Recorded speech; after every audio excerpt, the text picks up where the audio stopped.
together where you're going and learning about G1, G2, G3, Generation 1 wealth, Generation 3 wealth. And the entire discussion was over Ken Griffin. And by the way, these are major, everyone in the room's a billionaire. There's 60 families. Everybody is talking about Ken Griffin. What happened? Why do you think Ken Griffin left? Because the weather was bad? You think Ken Griffin left because Derrick Rose got injured? You think Ken Griffin left because Sammy Sosa is no longer there and playing? Why do you think Ken Griffin left? It's because the policies forced Ken Griffin to leave. And guess who said, come here? Mayor Suarez from IAM says, come down here. And he brought his business here. Who doesn't want Ken Griffin there? So the part about capitalism that is honest, if you don't take care of your people, somebody else will. If you don't take care of your small business owners, another state will. If you don't take care of your wealthy people and you judge them every single time. I went to church one time, and I have nice cars. I don't drive anymore, unfortunately, but I have nice cars, and I would go up in my nice car. And this one guy one time comes up to me and he says, so, you like having a Ferrari? I said, I love having a Ferrari. Yeah, but do you think you're going to get into heaven with a Ferrari? I said, no, I don't think I'm going to go to heaven with a Ferrari. So why do you buy a Ferrari? Because I love Ferraris. Yeah, but that's what rich people do. I said, let me ask you a question. I'll never forget this conversation with this guy. I said, did you just hear what the pastor asked of how much money he's trying to raise for a new project? Yeah. He asked for $35 million. I said, you think you're going to raise $35 million with your 3,000 members at $5 a pop? Let's do it. What's 3,000 times $5? $15,000. Let's say 50, $150,000. Go 500, $1.5 million. They're not going to give you 500. You don't think the pastor's going to raise $35 million by going to a person like you and saying, hey, Brett, we'd like for you to commit the next 3 years to $1 million deal. I said, be very careful judging the wealthy in your congregation because they'll gladly go to a different congregation and give their 10%. This idea about making fun of rich people and making them uncomfortable is pathetic. New York's got the most billionaires in the world. You want to lose your billionaires? The dumbest idea in the world. Why would you do that? A person that becomes a billionaire, you think a billionaire is carrying their money cash with them? You think a billionaire's, yeah, I got all my cash here. What do you think a billionaire's money is? It's paper money. Where is the money? It's in a company. It's in a bank that's given a loan to somebody to buy a house. It's given a loan for somebody to buy a car. Where do you think money sits? You think billionaires sit in their house and they say, honey, let's count the money one more time. Go ahead. 100, 200, 300, 400. No, it's time to go back and recognize heroes. Recognize these people that won. I think it's a massive problem that we have. And by the way, I think it's starting with our education system, but I'll pause right here. I want to talk about that. Please. Because you've said that capitalism rewards value creation. You're just talking about it there, not victimhood. But how do you teach that to a generation now raised on social media outrage and TikTok and everything else? My kids, my oldest son is 13 years old. I have a 13, 12, and 9. 13-year-old boy, 12-year-old boy, 9-year-old girl, 4-year-old girl, Brooklyn, the best. She's the glue. She's funny. And there's nothing like Brooklyn, middle of the night. She's small, she's tiny, but she's the loudest, and she's got the best temper. Bad temper she's got, 4-year-old girl. 4 o'clock in the morning, this is what we hear. She runs from her room, opens the door, and she does not know how to close the door quietly. You guys know what I'm talking about. Parents know what I'm talking about. Bam! Slams it. We all wake up, right? And then she lays next to you, and then she goes like this. Daddy, I love you. I'm like, I love you too, baby. 2 nights ago, she says, Daddy, I said, yes, baby. I have to go shopping at Target with Mickey today. I said, babe, why are you telling me 4 o'clock in the morning, right? These kids are funny. But our oldest, they get criticized at school, and they'll say, your dad's rich. You're just a rich, spoiled kid. And my kids will say, then why is it that you have an iPhone and I don't? My kids don't have iPhones. 13-year-old kid doesn't have an iPhone. He doesn't know what social media is. By the way, now, parents, why did you do that? Okay, great question. So there's when we go to dinner, I catch myself, you know, because social media is not only addicting to kids. We think we're not victims of it. You can be 50 years old and you see going like this. My dad is 83 years old. He's on his phone all day. So this isn't like only something that's to kids. You don't need to be 18 to be addicted to cocaine or 82. Cocaine doesn't care how old you are. Do you understand what I'm saying? The same thing with phones. You read this book called Anxious Generation. Great book if you're a parent. If you have a daughter, whatever you do, order the book Anxious Generation. If you have a daughter, she's a teenager, do yourself and her a favor, order the book and listen to it, both you and your wife. You read the book and he starts talking about certain things. So I watch my kids' behavior of what they're going through. And I have very basic restrictions with my kids. We don't spoil our kids. I'm not a person that's going to go buy you everything and anything. It's not how we are. My kids, when it comes down to phones, none of them have a phone. My 9-year-old daughter, when she was 8 years old, all her friends except for one of them had a phone. Our kids don't have phones. I'm probably not going to give you social media, I don't know, 16 years old. I manage all of my kids' social media accounts. They all have an Instagram account on my phone. I'm running it. I'm posting it. When they turn 18, I'm going to hand it over to them. It's like, here you go, kickstart.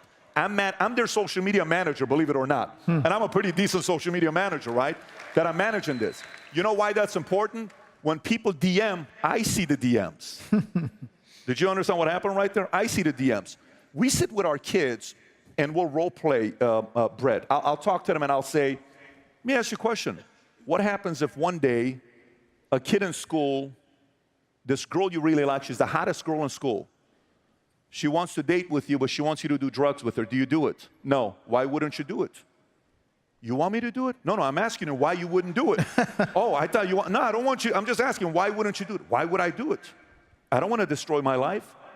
Now, what if you see your brother who's dating the hottest girl in school and they do drugs and you catch them? What do?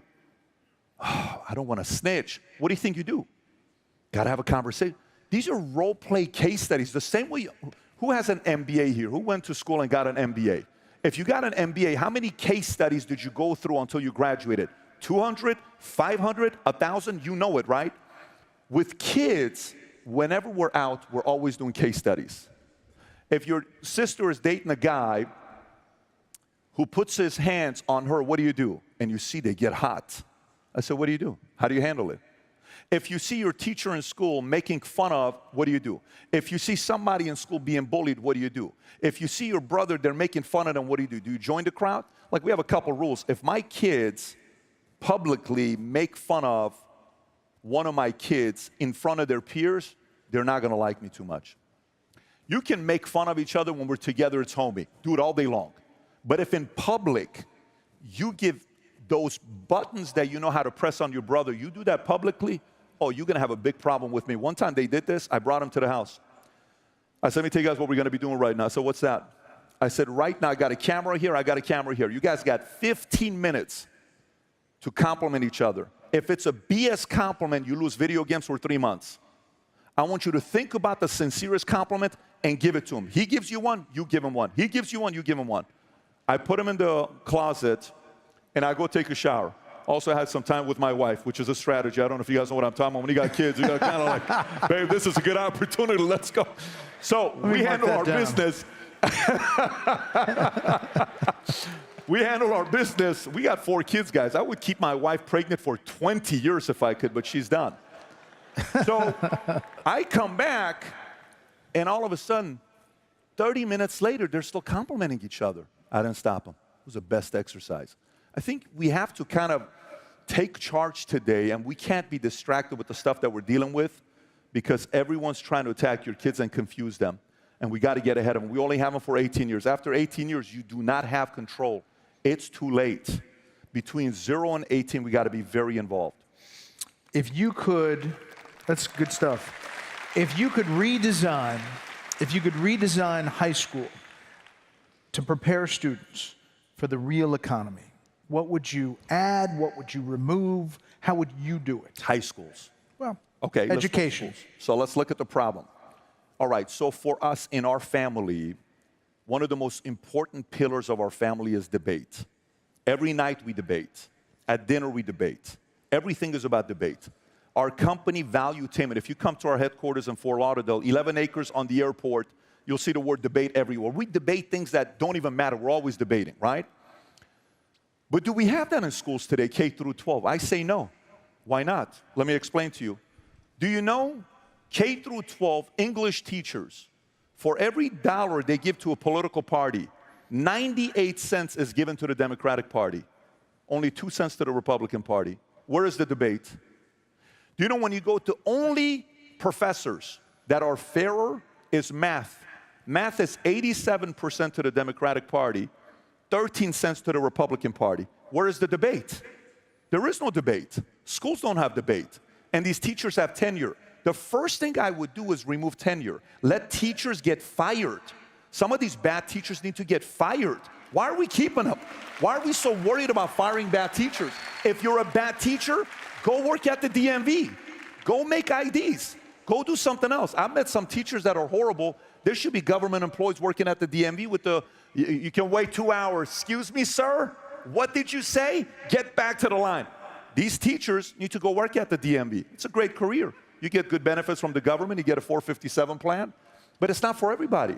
That's one. Teachers should get fired. Bad teachers fired, the bottom 20%. That's not going to sit well. Watch the unions come after me. You're a horrible person. It's his fault. He asked me the question. Sorry. I'm just telling you what I'm thinking about, right? Fair and balanced. I want debate. I want recognizing and lifting up the right heroes. When you and I were kids, our parents built somebody up as a hero. And you would look up at them, right? You're like, man, one day I want to grow up and be like this person because somebody built them in heroes. Public schools, who are teachers turning into heroes? Who? They're bashing capitalists. They're bashing job creators. They're bashing rich people. They're bashing those people. And they're highlighting who? Everybody else? I think there is no debate. I would remove the bad teachers. I would talk more about who to marry, how to marry, because nowadays people have no clue who to marry, how to marry. Before I got married, my wife and I, on our second date, I went to Borders and I bought her a book. The book was called 101 Questions to Ask Before You Get Engaged. I gave it to her. I had done the exercise with that book with 3 other girls. I said, look, I have all my answers. I want you to go through it. She did. A week later, we sat down. 6 hours, we went through everything. I said, I think I'm going to marry this girl. Then we got married. So we have to teach how to marry. We have to teach about having kids. And we have to teach the tax code. Because it's important to teach the tax code early for you to understand how to vote, how to invest, start a business, what states, what is state tax, income tax. We have to really go deep into the tax code. But to do that, it's going to be challenging to do it in public schools. I could listen to you all day. I really could. I love the stories and the advice, but if you had one piece of advice for all these folks out here, there's a lot of entrepreneurs, a lot of small business owners, one piece of advice from your life experience, what would it be? If you're talking about the one advice that I would give my kids,